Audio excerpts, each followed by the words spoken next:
നാട്ടും പുറത്ത് ചെറിയ കാര്യങ്ങളാണ് വലുതാവുക.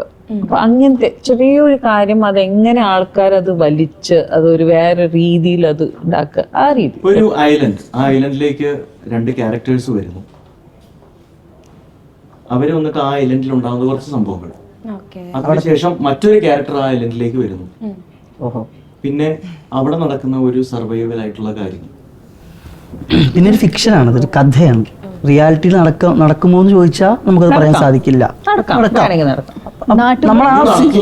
നിങ്ങൾ ദയവായി നിങ്ങൾ ദയവായി ഈ തുരുത്തിലേക്ക് വരണം ഞങ്ങൾക്കൊപ്പം, എന്നാൽ മാത്രമേ ആ തുരുത്തുള്ള ആൾക്കാരെ മനസ്സിലാക്കാൻ സാധിക്കുള്ളൂ. ശത്രു എന്ന് പറയുന്നത് എപ്പോഴും ഓപ്പോസിറ്റ് ആൾ തന്നെയാണ് നിർബന്ധമില്ല. ചില സമയത്ത് നമ്മുടെ തോട്ട്സ് ആവാം, നമ്മൾ ചെയ്യണ ഒരു ആക്ഷൻസ് ആവാം. അപ്പൊ അങ്ങനെ ഒരു പോയിന്റ് ഓഫ് വ്യൂ ഈ സിനിമ കഥ പറയാനുണ്ടാവും. അങ്ങനെയും ഉണ്ടാവാം, അങ്ങനെയും വേണമെങ്കിൽ ആലോചിക്കാം. That I can be an enemy of myself or I have an enemy of myself. അങ്ങനെ ശരിക്കും നമ്മുടെ ഏറ്റവും വലിയ എനിമി നമ്മൾ തന്നെ ആയിരിക്കില്ലേ, കാരണം നമ്മൾ തീരുമാനിക്കണം നമ്മൾ തോക്കണോ ജയിക്കണോ.